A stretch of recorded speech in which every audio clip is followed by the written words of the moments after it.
दोस्तों interim budget 2024-25 के द्वारा इनकम टैक्स और जीएसटी में कौन से मुख्य बदलाव किए गए हैं, इसके बारे में हम इस वीडियो में डिस्कशन करेंगे। दोस्तों CA Satbir Singh YouTube channel पे आपका स्वागत है। रेगुलर अपडेट के लिए हमारे चैनल को सब्सक्राइब करें। आप हमें व्हाट्सएप चैनल और Telegram channel CA Satbir Singh टैक्सिल पे भी सब्सक्राइब कर लें। लिंक वीडियो के डिस्क्रिप्शन में दिया गया है, कमेंट में पिन किया गया है, ताकि आपको इनकम टैक्स के रेगुलर अपडेट आपके मोबाइल पे ही मिलते रहें। दोस्तों टैक्स पेयर की सबसे बड़ी एक्सपेक्टेशन होती है इनकम टैक्स के स्लैब रेट से रिलेटेड। दोस्तों इनकम टैक्स के स्लैब रेट में कोई चेंज नहीं किया गया है। डायरेक्ट टैक्स में या फिर इनडायरेक्ट टैक्स में तो सेम रेट जो है वो रखे गए हैं, इंक्लूडिंग इम्पोर्ट ड्यूटीज़। दोस्तों जो इनकम टैक्स के पेयर हैं वो नई टैक्स रेजिम को ऑप्ट कर सकते हैं, तो 7 लाख रुपीज़ तक उनके ऊपर कोई टैक्स नहीं लगता है, जैसे कि फाइनेंस एक्ट 2023 में ये अमेंडमेंट की गई थी। तो इसी ही स्लैब रेट को रखा गया है, इसमें कोई चेंज नहीं किया गया है। दोस्तों जो कॉर्पोरेट टैक्स है वो 22% रहेगा एग्जिस्टिंग डोमेस्टिक कंपनीज़ के लिए, और जो न्यू मैन्युफैक्चरिंग कंपनीज है उनके लिए 15% है।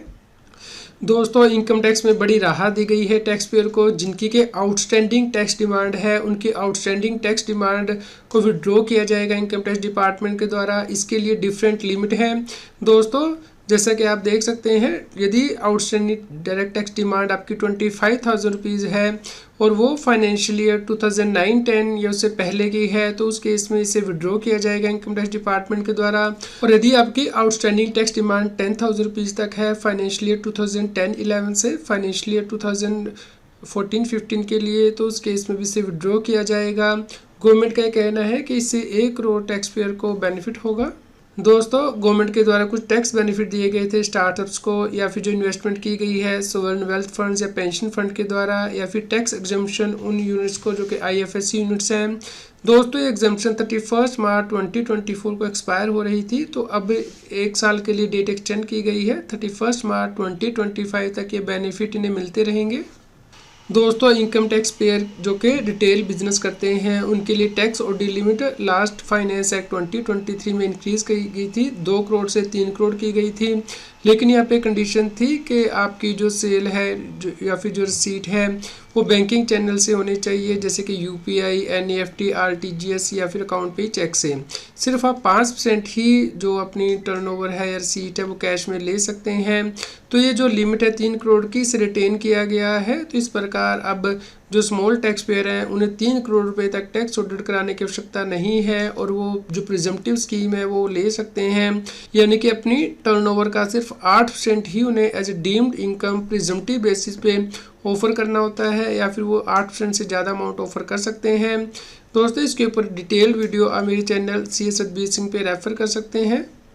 दोस्तों इसी प्रकार जो प्रोफेशनल हैं, जैसे कि इंजीनियर है, चार्टर अकाउंटेंट है, कॉस्ट अकाउंटेंट है, कंपनी सेक्रेटरी है, या फिल्म आर्टिस्ट एक्स्ट्रा है, उनके लिए भी जो टैक्स ऑडिट के लिए लिमिट थी वो बढ़ाई गई थी फाइनेंस एक्ट 2023 के द्वारा। 50 लाख से 75 लाख रुपए की गई थी। लेकिन यहाँ पे भी ये कंडीशन थी कि उनकी जो ग्रोस रसीट है वो बैंकिंग चैनल से ही होनी चाहिए मोस्टली, और सिर्फ 5% ही उनकी जो रसीट है वो कैश मोड से हो सकती है। इस प्रकार यदि आप रसीद जो बैंकिंग मोड से लेते हैं, जैसे यूपीआई, आरटीजीएस, एनईएफटी, अकाउंट पे चेक एक्स्ट्रा के द्वारा, तो उस केस में आप 75 लाख रुपीज़ तक जो प्रिजम्पटिव टैक्सेशन स्कीम है प्रोफेशनल वो ऑप्ट कर सकते हैं। तो ये स्कीम में कोई बदलाव नहीं किया गया है इंटरिम बजट के द्वारा। दोस्तों गवर्नमेंट के द्वारा कहा गया है कि अब इनकम टैक्स रिटर्न का जो प्रोसेसिंग टाइम है बहुत ज़्यादा रिड्यूस हो गया है।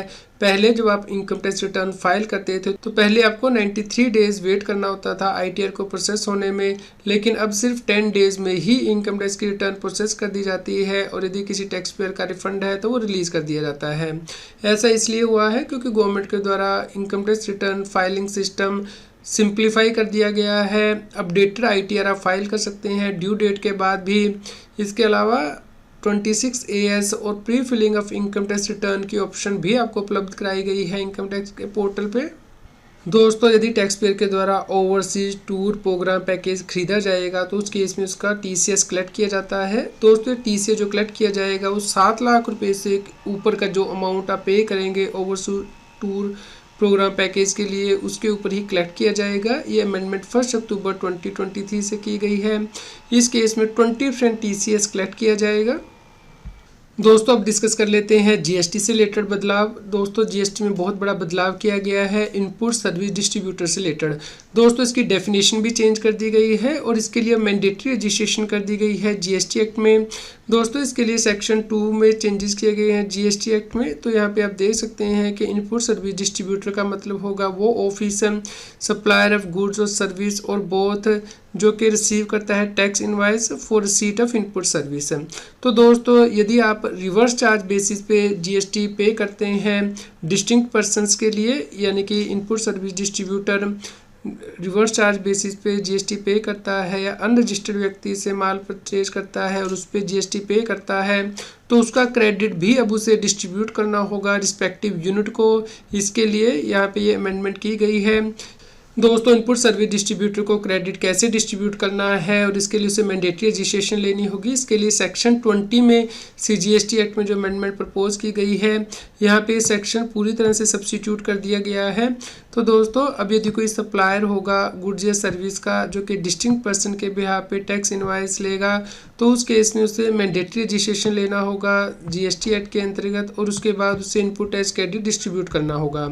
दोस्तों जो इनपुट टैक्स क्रेडिट डिस्ट्रीब्यूट किया जाएगा उसके लिए यहाँ पे रूल दिया गया है कि सीजीएसटी जो टैक्स है उसे आप सीजीएसटी या आईजीएसटी के तौर पे डिस्ट्रीब्यूट कर सकते हैं और आईजीएसटी को आईजीएसटी या सीजीएसटी डिस्ट्रीब्यूट कर सकते हैं।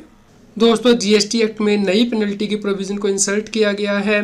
दोस्तों जैसा कि आप जानते हैं कि जीएसटी में स्पेशल प्रोसीजर नोटिफाई किया गया है, जैसे कि तंबाकू एंड पान मसाला मैन्युफैक्चरर के लिए कि उन्हें स्पेशल रिटर्न फाइल करनी होगी और जो मशीन वो यूज़ करते हैं उसकी डिटेल भी उन्हें जीएसटी के पोर्टल पे बतानी होगी। तो दोस्तों यदि वो ये डिटेल नहीं बताते हैं मशीन से रिलेटेड तो इस केस में पेनल्टी लगाई जा सकती है। तो इसके लिए नया सेक्शन 122A जो है इंसर्ट किया जाएगा जीएसटी एक्ट में, जो कि यह कहता है कि यदि कोई व्यक्ति ऐसी गुड्स को मैन्युफैक्चर करता है जिसके लिए कि स्पेशल प्रोसीजर दिया गया है, तो उस केस में रजिस्ट्रेशन ऑफ मशीन जो है उसकी इन्फॉर्मेशन उसे देनी होगी जीएसटी पोर्टल पे, और यदि वो इसकी इन्फॉर्मेशन नहीं देता है तो उस केस में पेनल्टी लगाई जा सकती है जो कि 1 लाख रुपीज़ होगी हर मशीन के लिए जो कि आप रजिस्टर नहीं कराएंगे।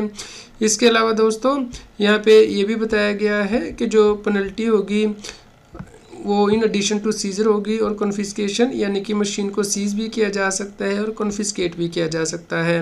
लेकिन ये नहीं किया जाएगा यदि आप पेनल्टी को पे कर देते हैं विदिन 3 डेज़ आपको कम्युनिकेशन मिलने के आप इसे रजिस्टर करा लेते हैं। तो दोस्तों मैं रीकैप कर देता हूँ, इनकम टैक्स की स्लैब रेट में कोई चेंज नहीं किया गया है, ना ही इनडायरेक्ट टैक्स के रेट में चेंज किया गया है। सिर्फ जीएसटी एक्ट में थोड़ा बदलाव किया गया है इनपुट टैक्स डिस्ट्रीब्यूटर से रिलेटेड और पेनल्टी से रिलेटेड। दोस्तों इंटरिम बजट था, जैसे ही इलेक्शन हो जाएंगे उसके बाद गवर्नमेंट के द्वारा दोबारा से बजट पास किया जाएगा, जिसके बारे में कि हम आपको इन्फॉर्म करेंगे अपने चैनल पे। कृपया लाइक करें और शेयर करें ताकि सभी लोगों तक ये जानकारी पहुंच पाए और वो इनकम टैक्स और जीएसटी की कॉम्प्लायंस कर पाएँ। रेगुलर जीएसटी और टैक्स अपडेट के लिए इस चैनल को सब्सक्राइब करें। आप हमें Telegram app CS Satbir Singh टैक्सील पर ज्वाइन कर सकते हैं ताकि आप जीएसटी और इनकम टैक्स के रेगुलर अपडेट अपने मोबाइल पर ही प्राप्त कर सकें।